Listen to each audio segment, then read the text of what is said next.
আমরা দেখছি ওয়াজেদ মেম্বারের নেতৃত্বে, আমাদের আমজাদের নেতৃত্বে, হাসানের নেতৃত্বে, নদীর ওপার থেকে লিটনের নেতৃত্বে একটি বিশাল মিছিল আমাদের মাঝে উপস্থিত হয়েছে। আমরা একটু সবাই করতালি দিয়ে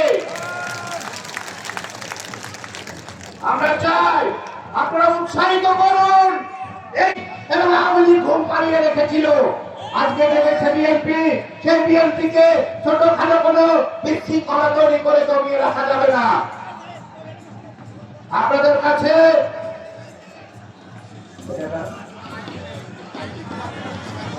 এটা আমাদের ফারহাদ, সুনাম এবং কৃষক দলের আহ্বায়ক রফিক মন্ডলের নেতৃত্বে সমসপুর থেকে একটি বিশাল মিছিল তাদের নেতৃত্বে আসছে। আমরা করতালি দিয়ে তাদেরকে শুভেচ্ছা জানাই, ধন্যবাদ জানাই। মিছিল যারা নিয়ে নেতৃত্ব দিয়ে এসেছে, আজকে ফারহাদকে ধন্যবাদ জানাচ্ছি, কৃষক দলের আহ্বায়ককে ধন্যবাদ জানাচ্ছি। তোমরা সুশৃঙ্খলভাবে বাম পাশে অবস্থান নেবে, বাম পাশে অবস্থান নেবে তোমরা। যাই হোক, সবাইকে ধন্যবাদ জানাচ্ছি।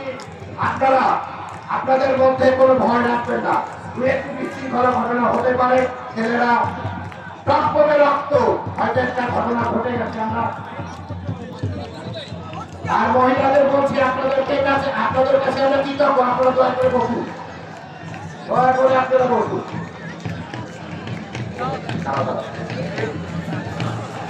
আর মিছিলকারীদের বলছি, আপনারা মহিলাদের অসুবিধা হয় এরকম করে পরিবেশ সৃষ্টি করবেন না, এরকম করে পরিবেশ সৃষ্টি করবেন না। আপনারা মহিলাদের থেকে একটু দূরে থাকুন। আমাদের আমরা বিশ্বাস করি এই জাগ্রত বিএনপিকে আমরা সুন্দরভাবে দেখভাল করবো। আমাদের নেতা এখানে তারা উপস্থিত হয়েছে, আমাদের সভাপতি সাহেব সৈয়দ আমজাদ আলী উপস্থিত আছে, আমাদের বীর মুক্তিযোদ্ধা জনাব আলমগীর খান এখানে উপস্থিত আছে, আমাদের বীর মুক্তিযোদ্ধা এজেন্সি রশিদ জাহাজ এখানে উপস্থিত আছে, আমাদের মাঝে উপস্থিত থাকবেন জনাব সৈয়দ মেহেদী আহমেদ রুমি, আমাদের মাঝে উপস্থিত থাকবে উদ্দিন আহমেদ, আমাদের মাঝে উপস্থিত থাকবে ইঞ্জিনিয়ার জাকির সরকার, আমাদের মাঝে উপস্থিত থাকবে শেখ সাদি সাহেব।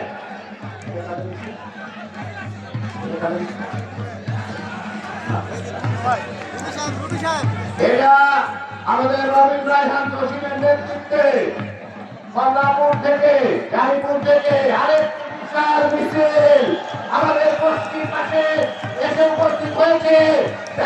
সহকারে আমরা করতালি দিয়ে তাদের শুভেচ্ছা জানাই।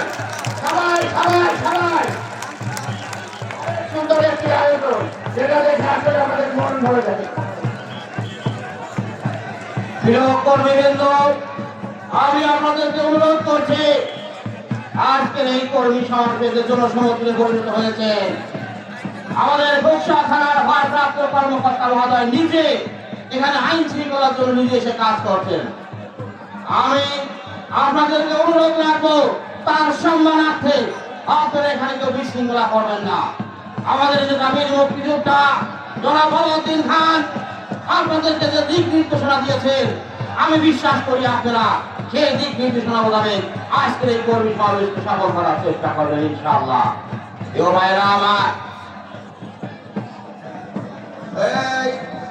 এই যারা লাঠি নিয়ে আসতো, এই লাঠি এক পাশে তোমার রাখতে হবে, এই লাঠি এক পাশে তোমার রাখতে হবে। এই লাঠি নিয়ে কেউ এই প্যান্ডেলের ধারে কাছে থাকতে পারবে না।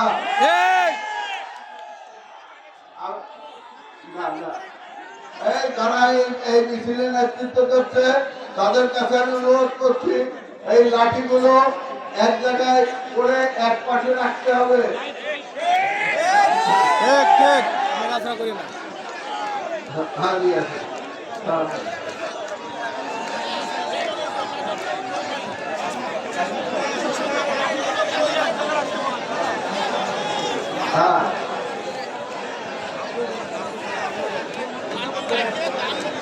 হ্যাঁ, আমাদের বেতবাড়িয়া ইউনিয়নের আমিন আমাদের আব্দুল আজিজ এবং আমিন মেম্বারের নেতৃত্বে বেতবাড়িয়া থেকে একটা মিছিল এসেছে।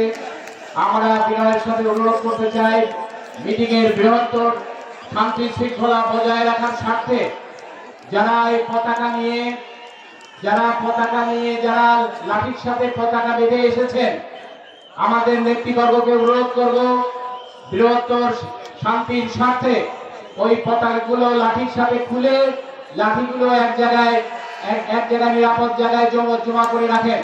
এটা আমাদের লাঠি, এখানে যে জাতীয় জনগণ আমাদের এসেছে, এখানে আলাউদ্দিন ভাই উদাত্ত আহ্বান করেছে, এখানে আমরা উদাত্ত আহ্বান করছি, জনগণের জনসমুদ্রই এখানে রূপান্তরিত হচ্ছে। কোন রকম কেউ ষড়যন্ত্র করে খোলা পানিতে মাছ শিকার করবেন না। আমরা 10 মণ দুধ কিনেছি, 1 ফুটা চেনা ওর মধ্যে দিয়ে এই দুধটা নষ্ট হয়ে যাবে, কিন্তু এই 10 মণ দুধ কিনতে অনেক সময় লাগে। সেজন্য আমি অনুরোধ করবো, যারা লাঠির সাথে করে পতাকা নিয়েছেন, পতাকাটা হাতে নিয়ে নেন, লাঠিগুলো খুলে ফেলেন, প্রয়োজনে আপনারা পুকুরে ফেলে দেন। আমরা বৃহত্তর শান্তির স্বার্থে যে উদারতা আহ্বান করেছি, আজকে খোকসাবাদী